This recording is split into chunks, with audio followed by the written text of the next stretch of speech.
নমস্কার, স্বাগত আপনাদের ত্রিপুরা নিউজ 8-এ। আমি আপনাদের সাথে রয়েছি পূজা। আমরা ইতিমধ্যে বেশ কিছু যারা জনপ্রতিনিধিরা রয়েছেন তাদের সাথে কথা বলার চেষ্টা করছি, কেননা জনগণ দ্বারা নির্বাচিত জনপ্রতিনিধিরা রয়েছেন এবং রাজ্যে এই মুহূর্তে রাজ্য রাজনীতিতে এমন কিছু বিষয় উঠে আসছে যাকে কেন্দ্র করে বলাই চলে সাধারণ জনগণ অনেকটাই বিভ্রান্তিতে রয়েছেন। সেগুলো আমরা কিছুটা স্পষ্টীকরণের মাধ্যমে আপনাদের সামনে তুলে ধরার চেষ্টা করি এবং সেই কারণেই আমাদের এই বিশেষ অনুষ্ঠান একান্ত সাক্ষাৎকারে আমরা প্রতিনিয়ত থাকি জনপ্রতিনিধিদের সাথে। আজকে আমরা এমনই একজন ব্যক্তিত্বকে আমাদের সাথে পেয়ে গেছি। আমরা অবশ্যই জানি তিনি আমাদের রাজ্যের একজন বিধায়ক রয়েছেন, তিনি আমাদের সাথে বর্তমানে রয়েছেন এবং আমরা কথা বলবো বেশ কিছু রাজনৈতিক বিষয়ে। এই মুহূর্তে আমরা আমাদের সাথে পেয়ে গেছি আমাদের এই একান্ত সাক্ষাৎকারের বিশেষ অনুষ্ঠানে। আজকে আমাদের সাথে রয়েছেন আমবাসা যে বিধানসভা কেন্দ্রটি রয়েছে সেখানকার বিধায়ক চিত্তরঞ্জন দেববর্মা। স্যার, প্রথমেই স্বাগত আপনাকে ত্রিপুরা নিউজ 8-এ। স্যার, প্রথমেই যে বিষয়টি আমরা জানতে চাইবো, আমবাসাবাসী কেমন আছেন এবং এই কিছু দিনে আপনি আমবাসার জন্য বা আমবাসায় কি কি উন্নয়নমূলক কাজে হাত দিয়েছেন? না, বিধায়ক হিসেবে উন্নয়নমূলক কাজে হাত দেওয়া বলাটা ঠিক হবে না, কারণ বিধায়ক উন্নয়ন প্রকল্পে যে টাকা পাওয়া যায় সেটাতে 2 কিলোমিটার ব্রিক সোলিং করাও মুশকিল। এইবারে আরও কিছু টাকা বাড়িয়ে দেওয়া হয়েছে, 50 লক্ষের জায়গাতে টাকার জায়গাতে 50 লক্ষ টাকার জায়গাতে 75 লক্ষ করা হয়েছে। তো গত বছরে যা ছিল কিনা বলে আমার যে প্রকল্প থেকে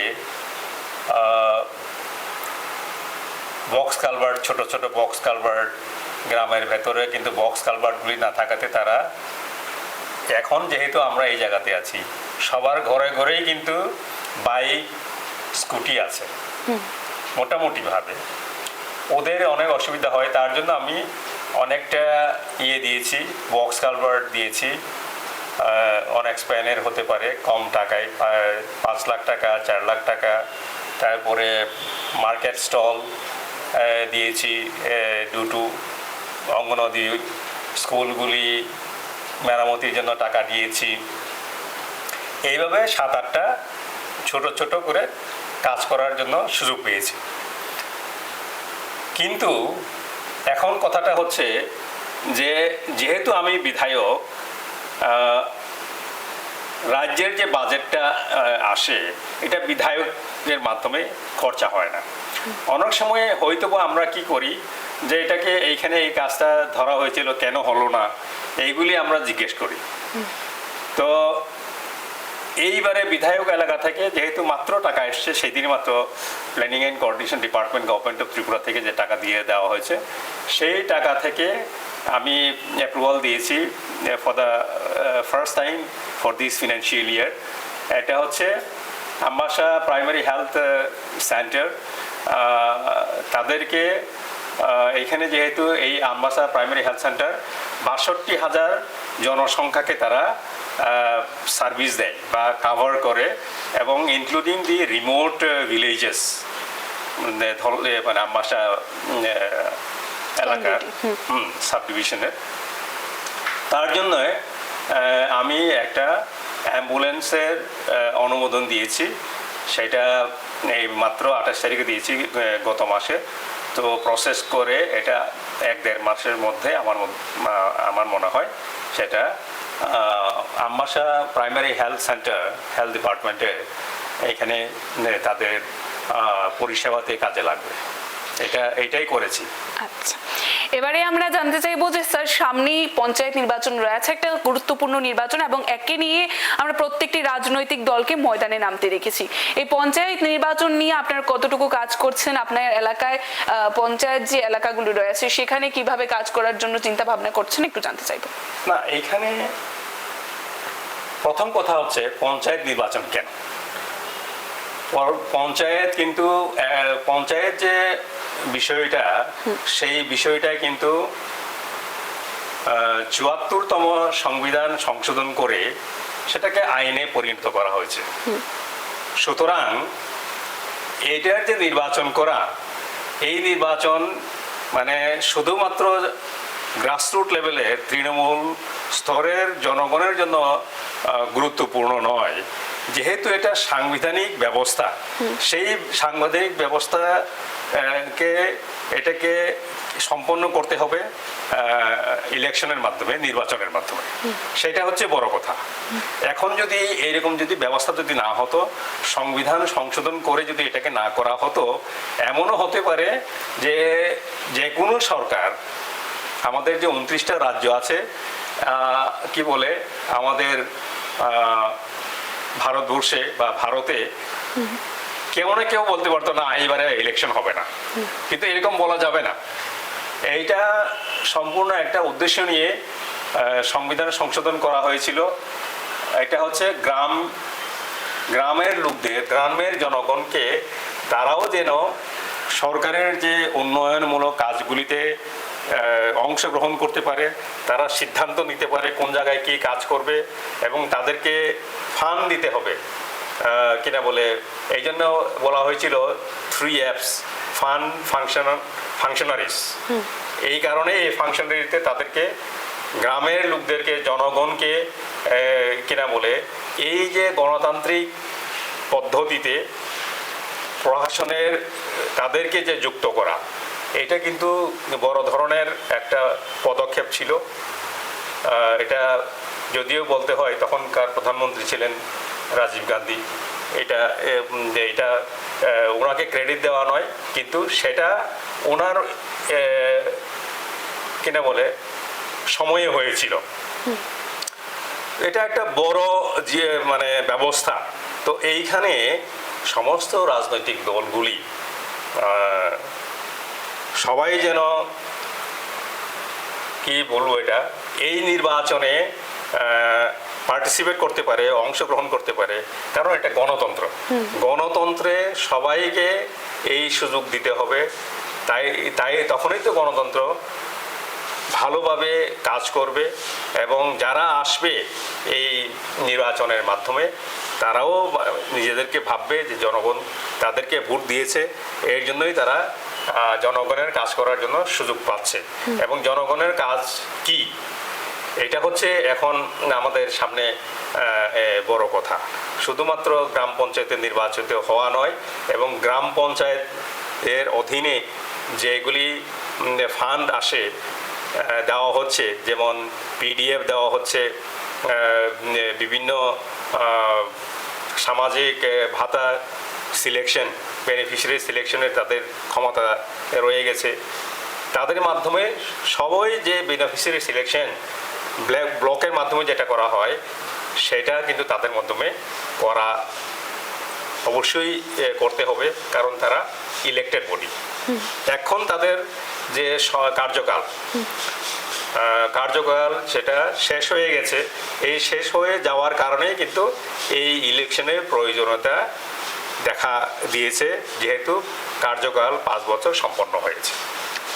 স্যার, একটু জানতে চাইবো, আমরা কিছুদিন পূর্বে আমরা দেখতে পাই যে বিষয়টা 2024 লোকসভা নির্বাচনের প্রাক মুহূর্তে আমাদের রাজ্যে আমরা দেখতে পাই একটি ত্রিপাক্ষিক চুক্তি হয়, এবং সেই চুক্তিতে রাজ্য সরকার, সেন্ট্রাল কেন্দ্রীয় সরকার এবং তিপ্রা মথা দল সেখানে সামিল হয়েছিল, এবং সেখানে বিশেষ কিছু অ্যাকর্ড হয়েছিল যেগুলো আমরা জানতে পাই। এবং সেখানে সেই অনুযায়ী আমরা দেখতে পাই, বা আমরা মনে করেছি হয়তোবা এবার পঞ্চায়েত নির্বাচনেও আপনারা একই সাথে লড়াই করবেন বা সমর্থন করবেন। কিন্তু সেখানে আমরা দেখতে পাচ্ছি যে তিপ্রা মথা দলের তরফ থেকে বিশেষভাবে জানিয়ে দেওয়া হয় যে কোনোভাবেই তারা একসাথে লড়াই করতে চলছে না, কেননা সেখানে রাজ্য সরকারের বিশেষ কিছু বিষয় তারা সন্তুষ্ট নয়। এবং এমনটাও তারা সাংবাদিক সম্মেলনে তুলে ধরেছেন যে পঞ্চায়েত নির্বাচনের জন্য প্রার্থীদের তালিকা যেন ঘোষণা করা হয়, আলাদাভাবেই পঞ্চায়েত নির্বাচনে লড়াই করতে চলেছে তিপ্রা মথা দল। আপনার থেকে জানতে চাইবো, কি মনে হয় যে পঞ্চায়েত নির্বাচনে বিজেপি দল থেকে সরে এসে আলাদাভাবে লড়াই করাটা, আপনাদের এই সিদ্ধান্তটি কতটুকু সঠিক রয়েছে, নাকি এই সিদ্ধান্তের মাধ্যমে আপনাদের দল কোনো ভুল করেছে? কি মনে করেন এই বিষয়টি? না, এটা বিশ্লেষণ করতে হবে। বিশ্লেষণটা হচ্ছে ত্রিপাক্ষিক চুক্তি হয়েছে, এবং ত্রিপাক্ষিক চুক্তি হওয়ার পরে তিপ্রা মথা পার্টি বিজেপির অ্যালায়েন্স হিসেবে রাজ্য সরকারে অংশগ্রহণ করেছে। এটার অর্থ এই না যে তিপ্রা মথা পার্টি বিজেপির সঙ্গে মিশে গিয়েছে। তো এখন প্রশ্নটা আপনি তুলেছেন যে আমাদের নেতৃত্ব আলাদাভাবে যেটা নির্বাচনে অংশগ্রহণ করার জন্য যে ঘোষণা দিয়েছেন, সেই ঘোষণাটা নিশ্চয়ই বিজেপির সঙ্গে বা বিজেপির যারা আছেন তাদের সঙ্গে কোনো একটা কথোপকথন হয়েছে। আমি জানি না হয়েছে কিনা, তবে আমি ধরে নিয়েছি হয়েছে, এবং যার কারণেই ওনারা ইন্ডিপেন্ডেন্টলি স্বতন্ত্রভাবে নির্বাচনে অংশগ্রহণ করার জন্য ঘোষণা দিয়েছেন। এটা আমি মনে করি, বিশ্লেষণ করলে এটাই বোঝা যায় যে বিজেপির সঙ্গে, কারণ অতীতেও দেখা গেছে আইপিএফটি এবং বিজেপি 2019 সালের ভোটে আপনারা যদি লক্ষ্য করেন, আইপিএফটি বন্ধুত্বপূর্ণ লড়াই করেছিলেন, বন্ধুত্বপূর্ণ অংশগ্রহণ করেছেন। সেইভাবে সম্ভবত, আমি বলছি সম্ভবত, এই লড়াইটাও, এই যে নির্বাচনে অংশগ্রহণ করাটাও বন্ধুত্বপূর্ণ অংশগ্রহণ হতে পারে।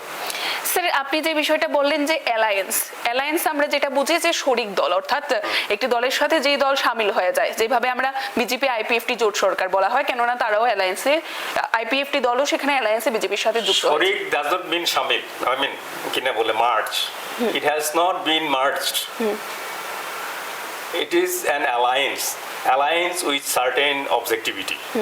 ঠিক আছে?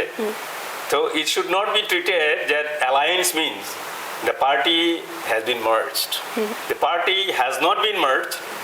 They in the alliance itself, they still continue to be having their own entity.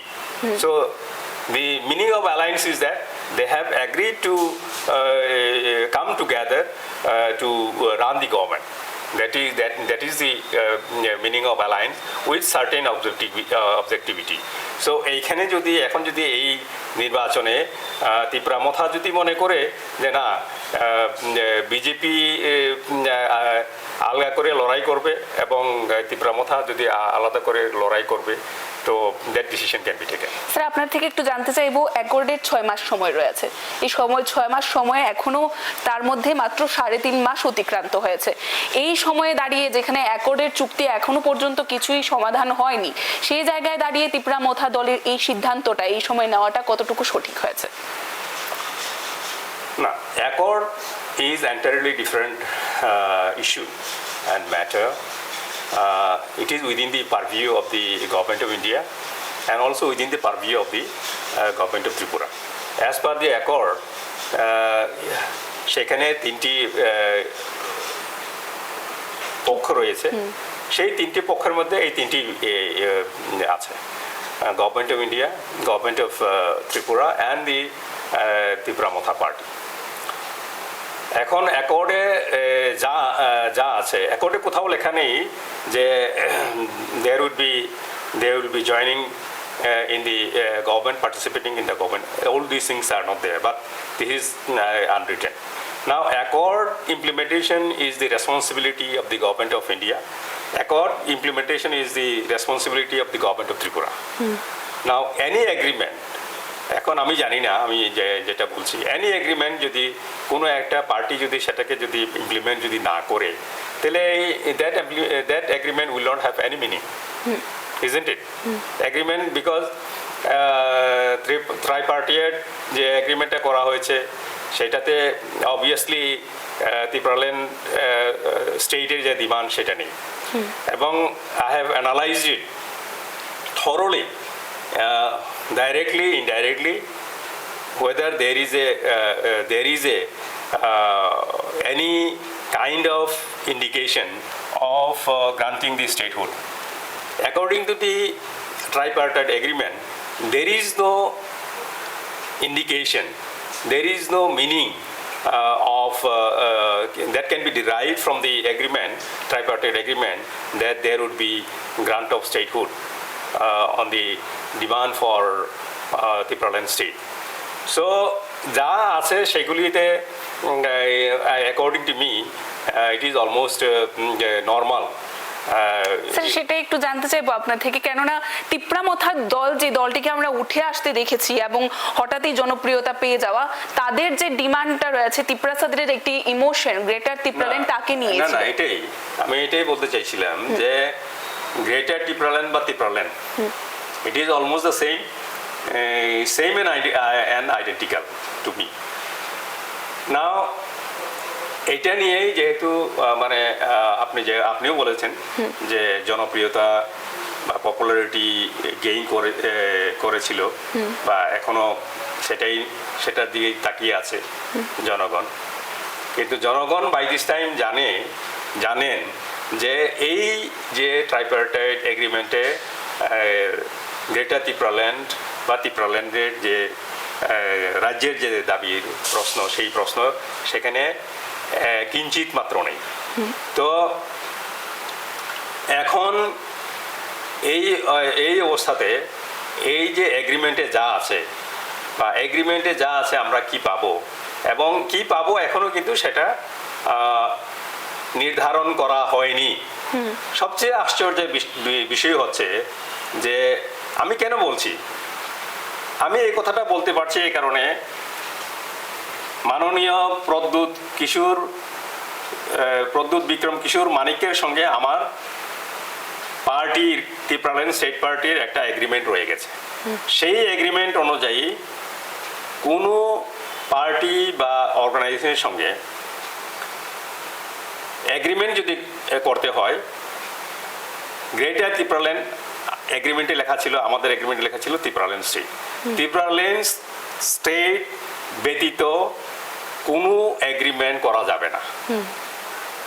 তো এইখানে আমার সঙ্গে ওনার যে agreement, written agreement, not oral agreement, সেই এগ্রিমেন্ট অনুযায়ী কিন্তু সেখানে কোনো কাজ হয়নি। তো এখন যেগুলি রয়ে গেছে সেইটাও অর্ধেক এগ্রিমেন্ট, মানে that this tripartite agreement has been signed half done. কারণ কেন বলছি, আমরা যদি দেখি between the countries, between the organisations, government of India যখন এগ্রিমেন্ট সম্পাদন করেন, সই করেন, দস্তখত করেন, তখন দেখা যায় একটা এগ্রিমেন্ট তার ডেফিনিশন, নির্ধারণ সবটাই মানে কমপ্লিট থাকে। এখানে কমপ্লিট নাই, এই কারণে বলা হয়েছে যে একটা জয়েন্ট ওয়ার্কিং কমিটি গঠন করা হবে। সেই জয়েন্ট ওয়ার্কিং কমিটিতে যে ইস্যুগুলি বলা হয়েছে ট্রাইপার্টাইট এগ্রিমেন্টে, সেইগুলিকে আবার কিনা বলে ডিসকাশন করে, আবার সেটাকে গ্রহণযোগ্য করে সেটাকে কি বলে এটাকে ইমপ্লিমেন্টেশন করার জন্য উদ্যোগ নেওয়া হবে। অন্যান্য এগ্রিমেন্টে এই ধরনের এরকম না। আপনি টিএনবি এগ্রিমেন্টটা দেখুন, বড়দের এগ্রিমেন্টটা দেখুন, ক্লিয়ারলি লেখা আছে ওই এগ্রিমেন্টের পরে it is the government of India or government of Tripura, যার যেটা যদি করার থাকে with the instruction of the government of India, ওই এগ্রিমেন্টের যে প্রভিশনগুলি কমপ্লিট করার জন্য, সম্পাদন করার জন্য, এক্সিকিউশন করার জন্য এইগুলি মাত্র থাকে। কিন্তু এই এগ্রিমেন্টে সেটা না। এখানে একটা ওয়ার্কিং গ্রুপ কমিটি করা হবে। ওয়ার্কিং গ্রুপ কমিটির পরে মাত্র ওয়ার্কিং গ্রুপ কমিটিতে যদি এটা সর্বসম্মতিক্রমে কিনা বলে একটা জায়গাতে যদি পৌঁছানো যায়, তখন এটাকে কি বলে ইমপ্লিমেন্টেশন করা। তো এখনো তো ওয়ার্কিং গ্রুপ কমিটি করা হয়নি। তো এখানে তিপ্রাল্যান্ড স্টেটের ডিমান্ডের কোনো প্রশ্নই নেই। তো জনগণের এটা জানা উচিত যে এই যে ট্রাইপার্টাইট এগ্রিমেন্ট করা হয়েছে সেটাতে যদিও উনি অনেকবার বলেছেন no compromise on greater Tipraland, constitutional solution is it sounds very good, but it includes everything, but when you include everything, it may be so that nothing will be solved, nothing will be attended, nothing will be implemented, executed. So ওইটাও গেল। শেষ পর্যন্ত উনি বলেছেন যে ত্রিপ্রাসাদের জন্য কিছু না কিছু উনি নিয়ে আসবেন, অর্থাৎ উনি হিন্দিতে বলেছেন কুছ না কুছ। তো এই কুছ না কুচেই কি বলবো, এই এগ্রিমেন্টে রিফ্লেকশন হয়েছে। স্যার আমরা দেখতে পাচ্ছি বিধায়ক যিনি রয়েছেন রঞ্জিত দেববর্মা স্যার উনি বলেছেন যে কনস্টিটিউশনাল সলিউশন এবং গ্রেটার ত্রিপুরাল্যান্ড বিষয়টা নাকি এক, এটা কি বলবেন আপনি? Constitutional solution is having different facets, different forms, depending on the how you define. Because the ভারতের সংবিধান 395টা আর্টিকেল আছে, মানে সব আর্টিকেলই তো আমাদের প্রযোজ্য হবে না, আমাদেরকে বলতে হবে কোন আর্টিকেলটা প্রযোজ্য করে আমরা সমাধান চাই। এখন এটা এরকম আমার মনে হয়েছে যে কোনো একজন পরীক্ষার্থীকে আপনি যদি বই দিয়ে বলেন যে এখানে সবকিছু আছে, তুমি এখন আনসার খুঁজে নাও, পারবে? কতক্ষণের মধ্যে? পারবে না। তো এইটাও এরকমই, সংবিধানে সবকিছু আছে। আমি যদি কাউকে বলি বা আমরা যদি গভর্নমেন্ট অফ ইন্ডিয়ার অথরিটিকে বলি সংবিধানে যেটা আছে তুমি সলিউশন দাও, সলিউশন দেওয়া যেতে পারে, কিন্তু আমরা যে সলিউশন চাইছি সেই সলিউশন বা সেই সমাধান সেখানে পাওয়া যাবে না। আমরা কি চাইছি? আমরা চাইছি যে আমাদের যে ত্রিপুরাসা জনগোষ্ঠী, আমাদের যে এক্সিস্টেন্স, বাংলাতে কি বলে এক্সিস্টেন্স? সেখানে আপনাদের যে অস্তিত্ব, রয়েছে, হ্যাঁ, আমাদের অস্তিত্ব, আমাদের বাঁচা, এটাকে রক্ষা করা।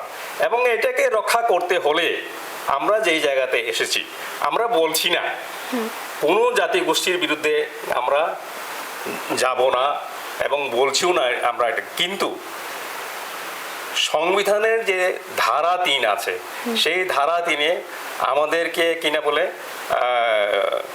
পূর্ণাঙ্গ রাজ্য দেওয়া হোক। এবং অনেকে বলে থাকে যে পূর্ণাঙ্গ রাজ্য দিলেই যে সমাধান হবে, তা নয়। আমি বলছি পূর্ণাঙ্গ রাজ্য দিন, যেটা যেটা অন্তত আমাদের অস্তিত্বের যে প্রশ্নে আমরা বলছি, আমরা অন্য কোনো কিছু জন্য বলছি না। কেন অস্তিত্ব, এই প্রশ্নটা আপনি করলেন না, আমিই বলছি। আমরা আমাদের নিজের রাজ্যে কোনো এক সময়ে, ইভেন ভারতের সঙ্গে যখন আমরা যোগদান করি, তখন আমরা সংখ্যাগরিষ্ঠ ছিলাম। এই কালক্রমে স্লোলি অ্যান্ড গ্র্যাজুয়ালি আমরা ঐতিহাসিক কারণে সংখ্যালঘুতে পরিণত হয়েছি। আমাদের সংখ্যালঘু পরিণত হওয়া বা অন্যান্য জাতিগোষ্ঠীর সংখ্যালঘু পরিণত হওয়া এক কথা না। কেন এক কথা না? আমরা মাত্র অ্যাবাউট মনে হয় 15 লক্ষ, 42 লক্ষের মধ্যে 15 লক্ষ আমাদের জনগোষ্ঠী। এবং আমি লক্ষ্য করেছি যদি কালক্রমে আমাদের ত্রিপুরাতে এমনও হতে পারে যে এখানকার যে মূল জনগোষ্ঠী কাজের জন্য হোক, যে কোনোর জন্য হোক, যখন তারা ভারতবর্ষের প্রায় 100টি শহরে যদি তারা যদি ছড়িয়ে ছিটিয়ে যায়, এই 15 লক্ষ কত, 15,000 করে আমি ধরে নিয়েছি। হায়দ্রাবাদে প্রায় 20,000-এর মতো লোক আছে আমাদের, বেঙ্গালুরে 12,000-এর মতো লোক আছে। এইভাবে যদি ছড়ানো যায়, এক সময়ে দেখা যাবে ত্রিপুরাতে জনশূন্য, মানে মূল জনগোষ্ঠী জনশূন্য হয়ে যেতে পারে। এবং এটাকেই অস্তিত্বের সংকটের প্রশ্ন আমি তুলছি। স্যার একটা বিষয়, কারণ আমি বলছি, শুনুন, আমি যেহেতু বলছি এটাকে আমি শেষ করি। অবশ্যই। যদি আপনারা অনুপজাতির বা নন ট্রাইবালদের পপুলেশন যদি দেখেন, প্রায় 40 কোটি, কিন্তু ভারতবর্ষে সব মিলে 40 কোটি। 40 কোটির মধ্যে 15 লক্ষ কত পার্সেন্টেজ হবে? তো এই যে জনগোষ্ঠী একটা, সেটা হারিয়ে যাবে। এবং ভারতবর্ষে বিভিন্ন জনগোষ্ঠী তারা হারানোর পথে, এই অস্তিত্ব সংকটের মধ্যে চলে এসছে। তা আমরাও তাদের মধ্যে আছি। It is a matter of time আমাদের জন্য। তার জন্য বলছি এই যে সংখ্যাগরিষ্ঠ জনগোষ্ঠী যারা আছে তাদেরকেই বুঝতে হবে যে না, এই একটা জনগোষ্ঠী, এদেরকে যদি বাঁচাতে হয় তাদেরকে পূর্ণাঙ্গ রাজ্য দিতে হবে। আমরা শুধু বলবো না, মানে অনুপজাতি আমাদের ভাই বোনরা, আমাদের যাদের সঙ্গে আমরা এখন আছি তাদেরকেও বলতে হবে হ্যাঁ, ওদেরকে যদি এখানে বাঁচিয়ে যদি রাখতে হয় তাহলে এটা দিতে হবে, পূর্ণাঙ্গ রাজ্য দিতে হবে। এইটা হচ্ছে আমার মূল বক্তব্য। স্যার, যে প্রশ্নটা আপনি বললেন যে আমরা করিনি, কিন্তু আমাদের প্রশ্নটা ছিল সেখানে যে রাজ্যের জনগণ আমরা যেখানে দেখতে পাচ্ছি যে রাজ্য বর্তমান যে সরকার রয়েছে বিজেপি আইপিএফটি জোট সরকার, সেই সরকার বিভিন্ন জায়গায় বক্তব্য রাখতে গিয়ে বলছেন যে জনজাতিদের জন্য অনেক কিছুই করছেন তারা, জনজাতিদের জন্য তাদের জনজাতি মোর্চা রয়েছে, বিভিন্ন ধরনের কাজ তারা করছেন। সেখানে দাঁড়িয়ে আপনারা কেন থাকুক? আমরা 75 বছর ধরে দেখেছি, কি দেখেছি? কংগ্রেস আমলে বলছে যে জনজাতির জন্য আমরা করছি, সিপিএম এর আমলে তারা যে 25 বছর ছিলেন তারাও বলছে আমরা করছি। এখন বিজেপি সরকার এখানে আইপিএফটি বিজেপি সদ্য নীতিপ্রামথাও জয়েন করেছে, বলছে সব করা হচ্ছে। আমাকে বলুন, প্রত্যন্ত ধলাই জেলা যেটা সব সরকারের আমলে, কোনো সরকারের আমলে এটা প্রায়োরিটি ডিস্ট্রিক্ট ছিল, কারোর কাছে এটা স্পেশাল ডিস্ট্রিক্ট ছিল, এখন এটাকে অ্যাসপিরেশনাল ডিস্ট্রিক্ট বলা হয়েছে। গিয়ে দেখুন, জলের ব্যবস্থা নেই, স্টপ ডায়রিয়ার জন্য প্রোগ্রাম করা হয়েছে রিসেন্টলি। রাস্তা নেই, কি দরকার মানুষের? কি দরকার মানুষের? দরকার কি বলে এটাকে, ইনফ্রাস্ট্রাকচার, বেসিক 4 থিংস। এই basic 4 thing for the last 75 years দেওয়া হয়নি। শিক্ষার কথা তো বলে লাভ নেই, শিক্ষার ব্যবস্থা তো পার্টিকুলারলি জনজাতি এলাকাতে ভেঙে পড়েছে বললে মানে বেশি বলা হবে না। তো এই কারণে একটা হচ্ছে শুধুমাত্র উন্নয়নের কথা বলে আমাদের অস্তিত্বকে বাঁচিয়ে রাখা যাবে না। আজকে 76 বছরের কথা বলছি, নেক্সট 100 ইয়ার্স 150 ইয়ার্সের পরে আমাদের কি অবস্থা হবে, এটা একটু কিনা বলে বিচক্ষণতার সঙ্গে সেই 200 বছর পরে আমাদের অবস্থা কি হবে, এই জাতি থাকবে কিনা। এবং সবচেয়ে ইম্পর্টেন্ট কথা হচ্ছে, আমি আপনাদেরকে এখন দেখাতে পারবো না, 20 বছর 25 বছর ধরে বাংলাদেশ থেকে প্রত্যেকদিন কিভাবে এখানে অনুপ্রবেশ ঘটে সেই পেপার কাটিং গুলি আমি আজকেও রাখছি। ইলিগাল মাইগ্রেট, এটাই আমি এই কয়েকদিন ধরে এটাকে সর্ট আউট করে আলাদা করে কোনো কিছু লেখার জন্য চিন্তা ভাবনা করছি। তো এইভাবে যদি অনুপ্রবেশ ঘটে, এইভাবে যদি আমাদেরকে মানে আমরা জানি না, আমার কাছে অনেক পেপার কাটিং আছে, বিএসএফ এর ডিজি যেটা দিয়েছিল সেই পেপার কাটিংগুলি আছে, কত লক্ষ মানে এখানে এসেছিল, কিন্তু যখন আসার সময় তারা এসেছিল কিন্তু তারা যে চলে গেছে এটার কোনো প্রমাণ নেই। এই ধরনের মানে পেপার কাটিংগুলি আমি রেখে দিয়েছি। তো এইগুলি এই যে মানে it is not a single factors that would lead the extinction that would lead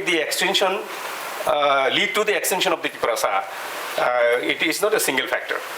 মানে উন্নয়ন হলে ত্রিপুরা আর এক্সটেনশন হবে না। যদি তাদের ডিস্টিংক্ট কালচার যেটা আগের থেকেই ছিল, কালচার কিনা বলে এটাকে ট্রেডিশনস, এইগুলিকে যদি না রাখা যায়, তাদেরকে যদি না দেওয়া হয় তাদের অধিকার, এইভাবে আমরা অধিকার না পেলে, স্টেটহুড না পেলে আমরা কখনো নিজেদেরকে আর ধরে রাখতে পারবো না।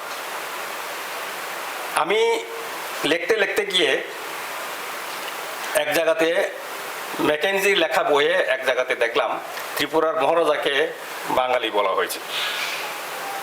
I stop my writing to search further more. কেন এটা বলা হলো? এটা বলা হলো অ্যাকচুয়ালি ইন 1761, যখন চাকলা রোশনাবাদ দি নবাব অফ বেঙ্গলের কাছে চলে গিয়েছিল। তারপরে নবাব অফ বেঙ্গল মহারাজের কাছে কিনা বলে রাজস্ব পাচ্ছিলেন না পাওয়াতে ইংরেজদের সঙ্গে পরামর্শ করে চক্রান্ত করে মহারাজাকে কনভিন্স করার জন্য নবাব অফ বেঙ্গল বলেছেন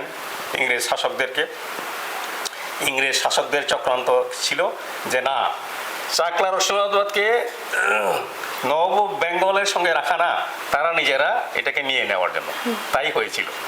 তাহলে চাকলা রসুলাবাদ যেটাকে আমরা বলি যে মহারাজার ইয়ে ছিল, শাসিত অঞ্চল ছিল, মহারাজা শাসিত অঞ্চল তখন থেকে এটা শেষ হয়ে গিয়েছিল 1761 সাল থেকে। তো 1761 সাল এবং 1947 পর্যন্ত প্রায় 187 বছর এটা মহারাজাদের কাছে ছিল না। মহারাজা তার যে সার্বভৌমত্ব চাকলা রসুলাবাদের উপর বর্তাতে পারেনি এবং এটাকে ফিরে আনার জন্য ফিরে পাননি।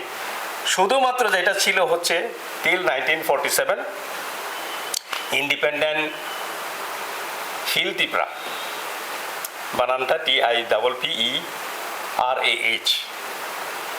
হ্যাঁ, এইটা ইংরেজ কোনোদিন তাদের দখলে নেননি, কিন্তু বাদ বাকি ত্রিপুরার সব কিছু যা ছিল, এটা সীমানা আপনারাও পড়েছেন বোধহয়, যে বার্মার সঙ্গে সীমানা ছিল, মণিপুরের সঙ্গে সীমানা ছিল, এরপরে আসামের ব্রহ্মপুত্র তীর পর্যন্ত সীমানা ছিল, বে অফ বেঙ্গলের তীর পর্যন্ত সীমানা ছিল।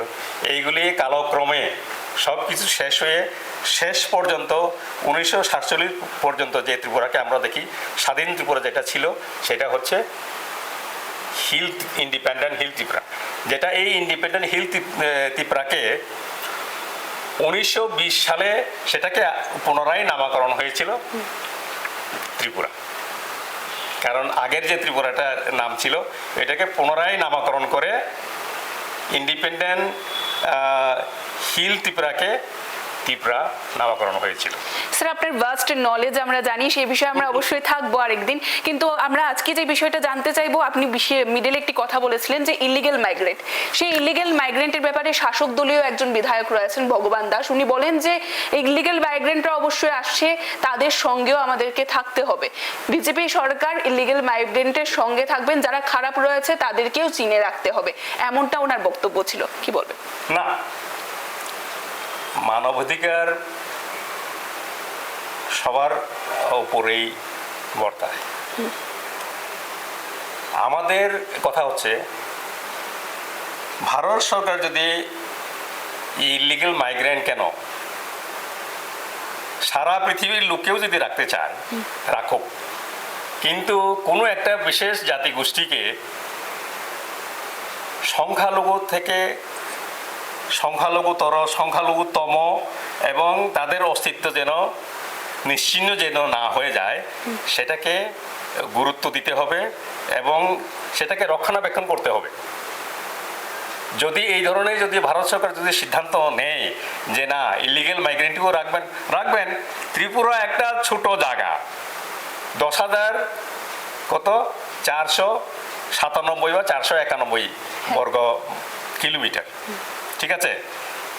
এইখানে আমার অনেক প্রশ্ন এসে গেছে, উত্তর এসে যাচ্ছে, কিন্তু যেহেতু সময়ের অভাবে আমিও সবটা বলবো না। তাদের যদি রাখতে হয় রাখুক না, অন্ধ্রপ্রদেশ আমাদের থেকে বড় দেশ, ঠিক আছে? আমরা তো মাত্র 10,000, রাউন্ড ফিগারে যদি বলি 10,000 বর্গ কিলোমিটার। উত্তরপ্রদেশ প্রচুর জায়গা রয়ে গেছে এবং আপনারা যদি ডাটা দেখেন যে নর্থ ইস্টের যে ফরেস্ট যে cover is much higher than the rest of the states in India. North ইস্টের অরুণাচল বলেন, আপনারা খুলে দেখতে পারেন, ত্রিপুরার যে ফরেস্ট কাভার হচ্ছে 59.99%, অরুণাচলের মিজোরামের 84%। অন্যান্য স্টেট যদি আপনি দেখেন, তামিলনাড়ুর 15%, এভাবে 25%, 24%। আমাদের ছোট্ট রাজ্যতে আমরা ঠিক আছে করেছে, কিন্তু যেখানে তাদের অনেক জায়গায় রয়ে গেছে, যেহেতু এটা ইন্ডিয়া, তাদেরকে যদি এখানে থাকার জন্য জায়গা দেওয়া হয় তাহলে তারা কোথায় থাকবে সেটাও নির্দিষ্টভাবে নির্ধারণ করা হোক। আমি মানে ওইটাকে ভগবান দাস যেটা বলেছেন এটাকে আমি বলছি ঠিক আছে রাখুন, কিন্তু ত্রিপুরাতে যেভাবে জনসংখ্যা বেড়েছে 1947 থেকে এখন পর্যন্ত, বলতে পারবেন যে ত্রিপুরাতে আরও জায়গা আছে, এখন আমাদের কোনো অসুবিধা নেই, ত্রিপুরাতে রাখা যাবে। তো এইটা ভাবতে হবে, মানে আমরাই শুধু রাখবো এটা বলা যাবে না। অবশ্যই স্যার, পরবর্তী যে বিষয়টিতে আমরা থাকবো, যে সিপিআইএম দলের যিনি রাজ্য সম্পাদক রয়েছেন জিতেন্দ্র চৌধুরী স্যার, তিনি আমাদের সাথে হওয়া একটি একান্ত সাক্ষাৎকারে তিনি বলেছেন যে আইপিএফটি দলও একটা সময় তাদের যে ডিমান্ড ছিল তিপ্রালেন, এমনটা বলে জনগণদের বা যারা তিপ্রাসা জনগণরা রয়েছে তাদেরকে বহুভাবে ঠকানো হয়েছে বা তারা ঠকিয়েছেন। তারা যখন মন্ত্রিত্ব লাভ করে নেয় তার পরবর্তী সময়ে তিপ্রাসাদের ডিমান্ডগুলোকে ভুলে যায়। ঠিক একইভাবে তিপ্রা মথা দলও বর্তমানে নাকি ঠিক একইভাবে গ্রেটার তিপ্রাল্যান্ডের দাবিকে নিয়ে এসেছেন, কিন্তু কাজের কাজ কিছুই করছেন না, তিপ্রাসাদের আবারও ঠকাচ্ছে তিপ্রা মথা দলও। এই বক্তব্যে কি বলবেন? আমার এটার আনসার একটাই, সেটা হচ্ছে 2007 সালে প্রায় 7টা বিল এডিসি থেকে পাঠানো হয়েছিল। এডিসিটিও সিপিআইএম এ রুলিং ছিল, রাজ্য সরকারেও সিপিআইএম এ রুলিং ছিল। বিশেষভাবে সেখানে 2007 সালে যে ল্যান্ডকে নিয়ে, অর্থাৎ সেখানকে ল্যান্ডকে নিয়ে একটা অ্যাক্ট করার জন্য যেটা বিল পাঠানো হয়েছিল সেটা কেন পাস হলো না? এভাবে অনেক বিল আছে, 7টা বিল তারা শেষ পর্যন্ত, if I am not mistaken, টিটিআইডিসির কাছে আবার ফেরত দেওয়া হয়েছিল। এবং সবচেয়ে আশ্চর্যের বিষয় হচ্ছে সিপিআইএম, আমার কাছে আজকে সকালে আমি পেপার কাটিংগুলি দেখছিলাম, সিপিআইএম এর সব নেতৃত্বই গ্রেটার তিপ্রাল্যান্ড বা তিপ্রাল্যান্ডের বিরুদ্ধে কথা বলেছেন। এবং আমরা কোথাও বলিনি যে তিপ্রাল্যান্ড হলে সেখানে অন্য জাতি গোষ্ঠীতে থাকতে পারবেন না। ভারতবর্ষে এমন একটা স্টেট দেখান যেখানে শুধুমাত্র ওইখানের মূল জনগোষ্ঠী তারাই বসবাস করেন, অন্যরা বসবাস করেন না। আমি একটা এক্সাম্পল দিতে চাই, সেটা হচ্ছে মিজোরাম। মিজোরামে তো আমরা মনে করতে পারি সেখানে ইনার লাইন পারমিট আছে, বাইরের লোক তো সেখানে থাকার কথা না।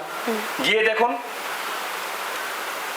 বহু বাইরের লোক এখানে থাকে এবং বসবাস করে, কাজকর্ম করে, কারণ profession is a fundamental right. Inner line permit থাকলেও, যেমন আপনি যদি কোনো একটা ওইখানে কাজ করতে যান, একটা প্রফেশন করতে যান, তখন আপনি পারমিশন নিয়ে, লাইসেন্স নিয়ে সেই প্রফেশনে আপনি নামতে পারবেন। That is a fundamental right. হয়তো I do not know about Mizoram that কিনা বলে জায়গা কিনতে পারবেন কিনা, এগুলি আমার ঠিক জানা নেই, কিন্তু প্রফেশন করাতে কিন্তু কারোর আপত্তি নেই, ঠিক আছে? তো সুতরাং সিপিআইএম এতদিন কেন ইয়ে করলো? তারা এটার বিরুদ্ধে বলেছেন, কংগ্রেস এটার বিরুদ্ধে বলেছেন, হ্যাঁ শেষ পর্যন্ত বলেছেন যে সংবিধানে আছে সেটা কিনা বলে অসাংবিধানিক নয়। এটা প্রাক্তন মুখ্যমন্ত্রী শ্রী মানিক সরকারও বলেছেন এটা অসাংবিধানিক নয়, কিন্তু প্রথম বলেছেন না এগুলি হবে না, সেটা হবে না। অনেক বছর, মানে একটা জিনিসকে কিনা বলে বৈধ, মানে এটা যে বৈধ, সেই বৈধতাকে বৈধ বলে কেউ বলতে চায় না। সবচেয়ে আশ্চর্যের বিষয় আমাকে আপনি বলতে বাধ্য করেছেন, সেটা হচ্ছে ত্রিপুরার জনজাতিরা বা ত্রিপুরাসারা যখন তাদের অধিকার নিয়ে বলেন, তখন তাদেরকে একটা তকমা দেওয়া হয়, সাম্প্রদায়িক, বিচ্ছিন্নতাবাদী, শান্তি সম্প্রীতি বিরোধী। এটা এই কতগুলি শব্দগুলি বললাম, এটা সিপিআইএম এর রুলিং এর আমল থেকেই চলে আসছিল। এখনো এটাকে অনেকে বলতে চান, আমরা যদি এতই যদি সাম্প্রদায়িক হতাম তাইলে মানে আমাদের এই রাজ্যে আমরা জাতি উপজাতি নীতিপ্রাসা আমরা একসঙ্গে কোনোদিনই বসবাস করতে পারতাম না। আমরা চিরাচরিতভাবে আগে থেকে বসবাস করে আসছি, কিন্তু এখন কেন চাইছি ত্রিপুরাল্যান্ড? এখন ত্রিপুরাল্যান্ড চাইছি এই কারণে যে আমাদের অস্তিত্ব বিলীন হয়ে যাবে। কারণ ভারতে অনেক অনেক জনজাতিরা আছেন, 8,000, 15,000, 20,000, অনেকে 1 লাখ, অনেকে 55,000, এইভাবে কিন্তু যদি দেখেন যে তারা অস্তিত্বের সংকটের সম্মুখীন হয়ে আছে। কিন্তু আমরা এই যে 184 জন রাজার বংশরা আজকে মাত্র 15 লাখ। আমার অনেক সময় কেন মনে হয় জানেন যে 184 জন রাজার রাজত্বের যে বংশধর কেন তারা বাড়তে পারলো না? জনসংখ্যা কেন এত কম? তো অনেকে বলছে যে না, অনেকে তো বাঙালিও হয়ে গেছে। যেমন কেন বলে বাংলাদেশে একটা জায়গা আছে যেখানে চাঁদপুরে ত্রিপুরা ছাড়া তো তারা পড়ে না, রিগনাই পড়ে না, ককবরক ভাষায় কথা বলে না, হ্যাঁ, তারা বাংলা ভাষায় কথা বলে, তারা বাঙালি হয়ে গেছে। তো এমনও তো হতে পারে যে যখন সেন্সাস করে প্রতি 10 বছর অন্তর, আমাকে যদি জিজ্ঞেস করা হয় আপনি কি, আমি যদি ত্রিপ্রাসা না বলে যদি বাঙালি বলি, বাঙালি তো লাগবে না। এটা সাম্প্রদায়িকের কথা না। একটা জাতিগোষ্ঠীকে এই পৃথিবীতে অস্তিত্ব নিয়ে বেঁচে থাকতে হবে। তাদের নিজস্ব কৃষ্টি, কালচার, ট্রেডিশন যা আছে এটাই তো আমাদের। মানে কে আমাদেরকে হাসে, কে আমাদেরকে কিনা বলে ঠাট্টা করে, এটা করলে করুক, এটাতে কোনো আসে যায় না। কিন্তু অস্তিত্বের জন্য লড়াই করতে হবে, সেটা হচ্ছে বড় কথা। আর যেহেতু আপনারা কিনা বলে পঞ্চায়েত নির্বাচনের জন্য এসছেন, আমি সব রাজনৈতিক দলদের প্রতি এবং বিশেষভাবে শাসক দলের প্রতি অনুরোধ রাখব যে আমাদের রাজ্যে যে ঐতিহ্য, শান্তিপূর্ণভাবে নির্বাচন হওয়ার সেই ঐতিহ্য বজায় রাখুক। সবাই ইলেকশনে নির্বাচনে অংশগ্রহণ করুক। যেহেতু এটা স্বরাজ কিনা বলে গ্রাম, স্বরাজ গ্রাম, এটা সাংবিধানিক ব্যবস্থা। সেই সাংবিধানিক ব্যবস্থাকে আমরা যেন সম্মান করি এবং এই সাংবিধানিক ব্যবস্থা যেন চলুক, আমাদের রাজ্যে চলুক, বিভিন্ন রাজ্যে, এবং তাদেরকে যেন আমরা আরও মানে ক্ষমতায়ন দিতে পারি বা ক্ষমতায়নে নিতে পারি, সেটা আমাদের প্রচেষ্টা থাকুক। কারণ একটা সময়ে যদি আমরা ভাবি যে everything should be implemented through them, তার মানে তাদেরকে সেইভাবে আমরা কিনা বলে টেনে আনতে হবে এবং সেই কাজগুলি যেন করা যায় তাদের মাধ্যমে। কারণ কেরালাতে সাধারণ কিনা বলে লোকরা করে না, এই পঞ্চায়েতে তারা দাঁড়ায় না, তারাই নির্বাচন করে, মানে সিলেকশন করে একজন অভিজ্ঞ লোককে দেয় এবং খুব যারা মাটির সঙ্গে সংস্পর্শ রাখে, লোকের জন্য কাজ করে, তাদেরকে নির্বাচন করে তারা পাঠায় এবং লোকদের জন্য তারা কাজ করে। এই ধরনের শিক্ষিত লোক, এই ধরনের ইভেন রিটায়ার্ড লোককে তারা মানে নির্বাচনে অবতীর্ণ হতে দেয়, তারাই অনুরোধ করে। তো এই ধরনের একটা পরিবেশ হোক। কারণ টাকা খরচা করলেই যে উন্নয়ন হবে এরকম না। মন দিয়ে আত্মা উৎসর্গ করে জনগণের জন্য, জনগণের কল্যাণে যখন যদি করা যায় তখনই উন্নয়ন হবে। টাকা ঢাললেই উন্নয়ন হয় না। আমরা এই কথাটা মনে রাখতে হবে। যে জাপান দ্বিতীয় বিশ্বযুদ্ধে সমস্ত ধূলিসাৎ হয়ে গিয়েছিল, তারা কি শুধু টাকার জন্য? তারা তাদের ডেডিকেশন, তাদের আত্ম উৎসর্গ কিনা বলে দেশপ্রেম অনেকে শুধু বুলি আওড়ায় যে তারা দেশকে ভালো পায়, কিন্তু শুধু তাত্ত্বিকভাবে দেশকে ভালো পেলেই হবে না, কার্যক্রম অর্থাৎ ইমপ্লিমেন্টেশন দেশকে ভালোবাসি সেটাকে প্রমাণ দিতে হবে। কথাই প্রমাণ না দিয়ে আমরা যদি কাজে প্রমাণ দেই তাহলেই কিন্তু দেশ উন্নতি হবে, এটা কিন্তু আমাদের মনে রাখতে হবে। এবং সেই সাথে আবারও আমরা যেন গুলিয়ে না ফেলি, যেটা আমাদের যে মুদ্রা রয়ে গেছে রাজ্যের যেন সেটা আমাদের থাকবে। স্যার, ত্রিপুরা জনগণরা জানতে চায় যে ত্রিপুরা মথা দলের যে ডিমান্ড ছিল গ্রেটার ত্রিপুরাল্যান্ড, তা নিয়ে আপনারা কতটুকু এগিয়েছেন, সেটা কবে নাগাদ হতে চলেছে? না, এই ত্রিপার্টাইট এগ্রিমেন্টে তো ত্রিপুরাল্যান্ড বা গ্রেটার ত্রিপুরাল্যান্ড স্টেটের কোনো মানে দূর থেকে আমি দেখছি না। এখন যদি ত্রিপুরা মথাই যদি এই আন্দোলন করতে হয় তাহলে নেক্সট ধাপ এটা ইমপ্লিমেন্টেশন না হওয়া পর্যন্ত তারা বলতে পারবে না, কারণ এগ্রিমেন্টে কিন্তু এক জায়গাতে বলা আছে এই এগ্রিমেন্ট ইমপ্লিমেন্টেশন অর্থাৎ কার্যকরী না হওয়া পর্যন্ত ত্রিপুরা মথা দল কোনো আন্দোলন বা কেন বলে এজিটেশন করতে পারবে না। সুতরাং তাহলে এই নেক্সট ধাপ কিভাবে করবে? তো এই ধাপটা শেষ না হওয়া পর্যন্ত ত্রিপুরা মথা দলের পক্ষে কোনো আন্দোলন করা যাবে না বা তারা করবে না, এইটা হচ্ছে কথা। তাহলে এই যে ত্রিপার্টাইট যে এগ্রিমেন্ট কবে নাগাদ এটা ইমপ্লিমেন্টেশন সম্পন্ন হয় এবং কবে নাগাদ ত্রিপুরা মথা পার্টি মানে সিদ্ধান্ত নেয় যে আবার আন্দোলন শুরু করবে, এটা হচ্ছে আমি যতটুকু অ্যানালাইসিস করে এটাকে পুঙ্খানুপুঙ্খভাবে বিচার করে বুঝতে পারি আমার ক্ষুদ্র জ্ঞানে, তাই আমি বললাম। স্যার, আপনার ফেসবুক বিভিন্ন পোস্টের মাধ্যমে দেখা যায় আপনি অনেক সময় দলেরই বিরোধিতা করেন, অর্থাৎ যে দলে আপনি রয়েছেন দলে থেকে দলের বিরোধিতা করার কি কারণ? না, দলে থেকে দলের বিরোধিতা না।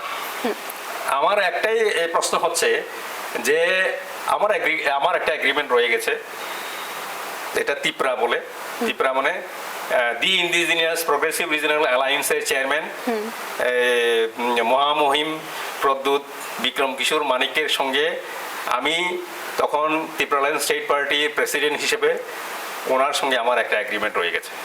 এই এগ্রিমেন্টে যেটা পয়েন্ট 4 নম্বর বা 5 নম্বর পয়েন্টে লেখা আছে, যদি কোনো রাজনৈতিক দলের সঙ্গে বা কোনো সংগঠনের সঙ্গে আমাদের যদি অ্যালায়েন্স করতে হয়, সেই অ্যালায়েন্সের যে মূল বক্তব্য হবে গ্রেটার ত্রিপুরাল্যান্ড, সেখানে লেখা ছিল না, ত্রিপুরাল্যান্ড স্টেট ডিমান্ড অবশ্যই থাকবে, তাহলেই এগ্রিমেন্ট করা হবে। যেহেতু এই ত্রিপার্টাইট এগ্রিমেন্টে সেই ধরনের কোনো সংস্থান রাখা হয়নি, I have every right two assert the agreement which we signed on 18 February 2021. তার জন্য আমি বলছি আমার একটা দল বিরোধী না, এগ্রিমেন্ট একটা রয়ে গেছে। তবে স্যার, এই যে অ্যাকর্ডটা হয়েছে সেটাতে আপনার সম্মতি নেই? আমার সম্মতি নেই, আমি এটা খোলাখুলি বলছি। এবং এটা বলার জন্য যদি আমার কিনা বলে সবকিছু ছেড়ে দিতে হয়, আমি ছেড়ে দিই। স্যার, রাজ্যের একটা বড় সমস্যা বেকার সমস্যা, আমরা প্রত্যেক সময় জানি, এবং সেখানে দাঁড়িয়ে আমরা টিটিএডিএস এর পক্ষ থেকে একটি চাকরির একটা সিদ্ধান্ত নিতে আমরা দেখতে পাই এখানে যে জোনাল যে ডেভেলপমেন্ট অফিসার রয়েছে, এবং সেখানে আমরা দেখতে পাই একটা বড়সড় কেলেঙ্কারি উঠে আসে পরীক্ষার প্রাক মুহূর্তে দাঁড়িয়ে। এই বড়সড় কেলেঙ্কারি এবং সেখানে দাঁড়িয়ে এত যোগ্য ব্যক্তিত্ব থাকার পরেও দাতামোহন ত্রিপুরাকে সেখানে দায়িত্ব দেওয়া, এই বিষয়গুলো আপনি কিভাবে দেখতে পাচ্ছেন? এবং এই বড় কেলেঙ্কারি এডিসির এমন একটি বড়সড় পরীক্ষার পেছনে সেটাকে কিভাবে দেখছেন? না, এটাতে কোনো কিনা বলে এটাকে ছোট করে দেখার কোনো অবকাশ নেই, কারণ একটা নেগলিজেন্স হয়েছে বলেই তো এই ধরনের একটা ঘটনা ঘটেছে। তো তবু আমি মনে করি এটা যদি মানে পরীক্ষার পরে বা রেজাল্টের পরে এই ধরনের একটা ঘোটালা ধরা পড়তো, তাহলে ব্যাপারটা আরও বিচ্ছিরি হতো। তবে এটা এই জিনিসটা যেন ভবিষ্যতে না হোক, যেহেতু এটা সময় মতো ধরা পড়েছে। কিন্তু তবুও আমি বলবো যে যতটুকু সতর্কতা অবলম্বন করা উচিত, শুধু শুধু কেন কিনা বলে সাব জোনাল ডেভেলপমেন্ট অফিসারের ক্ষেত্রে নয়, যত ধরনের যে রিক্রুটমেন্ট আছে তত ধরনের রিক্রুটমেন্টেই সাবধানতা অবলম্বন করতে হবে। কারণ সাবধানতা অবলম্বন না করলে সেটাতে কি হবে, একজন অফিসারকে আমরা রিক্রুটমেন্ট করব এবং পরবর্তী সময়ে দেখা যাবে সেই অফিসার যদি উপযুক্ত যদি না হয়, চাকরি পাওয়ার পরে আমি এখনো দেখি নাই কাউকে চাকরি ছাড়ানো হয়েছে বলে, মানে কাজ করতে পারে নাই বা ইয়ে বলে, কিন্তু দি administration suffers. I really want that for any recruitment there should be fair conduct of the examination, of the oral examination, whatever. কারণ এইখানে কারো ব্যক্তিগত হলে চলবে না। He or she will be serving for the next 30 years. Not because I'm in the administration today that I should think that I'll not suffer. But if it is not properly done, whole administration will suffer. If it is superbly done, if it is done properly, then they will bring glory to the administration. একেবারেই শেষ মুহূর্তে দাঁড়িয়ে sir আমরা জানতে চাইবো যে জনগণের উদ্দেশ্যে, আপনাদের আমবাসাবাসীর উদ্দেশ্যে আপনি কি বার্তা রাখবেন? আমার একটাই বার্তা, যে আমি গত এগুলিতেও দিয়েছি, যে তখন আমি আমার নাম্বার দিয়েছি, আমার সঙ্গে পরিচয় থাকুক না থাকুক, কেউই আমাকে যদি কেনা বলে ফোনে কথা বলেন, আমি ফোন তুলি এবং যতটুকু সম্ভব আমি কাজ করার জন্য চেষ্টা করি।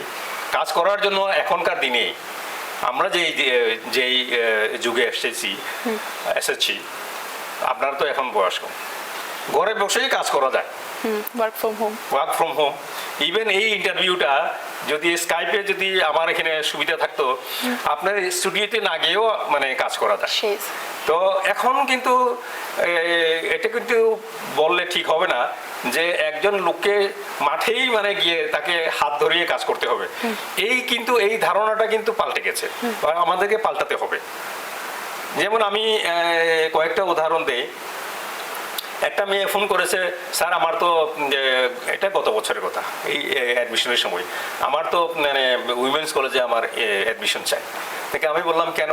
না স্যার আমার মা বাবা আমাকে পড়াতে পারবে না, এখানে মামার বাড়ি আছে। কোথায় মামার বাড়ি আছে? উইমেন্স কলেজের অপোজিটে। ওইখানে যদি আপনি ব্যবস্থা করে দিতে পারেন, আমি তাহলে আমার খুব সুবিধা হয়। ঠিক এভাবে বিএড কলেজে পড়ার জন্য ইকফাইয়ে। তো আমি ফোন করে দিয়েছি, আমাকে তো কিনা বলে এডুকেশন ডাইরেক্টরেটে আমাকে যেতে হয় না, তো আমি ফোন করে দিয়েছি, বলেছি অমুককে যে কোনো প্রকারে উইমেন্স কলেজে ব্যবস্থা করে দিন, ওর খুব গরিব, মামার বাড়ি এইখানে, যদি ব্যবস্থা করে দিতে পারলে ওরা খুব ইয়ে হবে। বাঙালি দিয়েছে, কিন্তু তারপরে তো কিনা বলে অ্যাডমিশন পাওয়ার পরে তো আর কোনো কথা হয়নি, আজ অতি হয়নি। আমার কথা হচ্ছে, কেউ আমার একটা কথায় কারোর যদি উপকার হয়, আমার একটা সিগনেচারে একটা জেনুইন কেস যদি মানে একটা লোক যদি সে যদি উপকার পায়, I am ready to do it anything, but I have to know, somehow I have to know, maybe over telephone, maybe through somebody, it has to the message has to come to me. এটার জন্য আমি ready. এখন কথাটা হচ্ছে, কে কি বলে, অনেকজনে অনেক কিছু বলবে, তার মধ্যে কাজ করতে হবে। কেউ নেগেটিভ বলবে, কেউ পজিটিভ বলবে, সেটাতে এটাই life. Life does not remain stand still, it has to go on this way that way. কাকে কি করা যায় এটা করতে হবে। অসংখ্য ধন্যবাদ স্যার। আমরা এতক্ষণ পর্যন্ত অনেকটাই ব্যস্ততম সময় ছিল স্যারের, এবং তার মধ্যে আমরা সময় পেয়েছি, তার জন্য অনেক ধন্যবাদ স্যার। এবং আমরা এতক্ষণ পর্যন্ত তিপ্রা মথা দল বা এই যে দাবি রয়েছে তাদের গ্রেটার তিপ্রা লাইন, তাকে নিয়ে জনগণের মধ্যে নানান প্রশ্ন ছিল, তার কিছুটা আমরা স্পষ্টীকরণ তুলে ধরার চেষ্টা করেছি। চিত্তল স্যার আমাদের সেই জবাবগুলি দিয়েছেন আপনাদের উদ্দেশ্যে, আপনারা নিশ্চয়ই দেখতে পেয়েছেন। এবং আজকের মতো আমাদের এই বিশেষ সাক্ষাৎকার আমরা এখানেই শেষ করছি। পরবর্তী বিভিন্ন আপডেটস দেখতে অবশ্যই চোখ রাখবেন ত্রিপুরা নিউজ 8 এর পর্দায়। নমস্কার।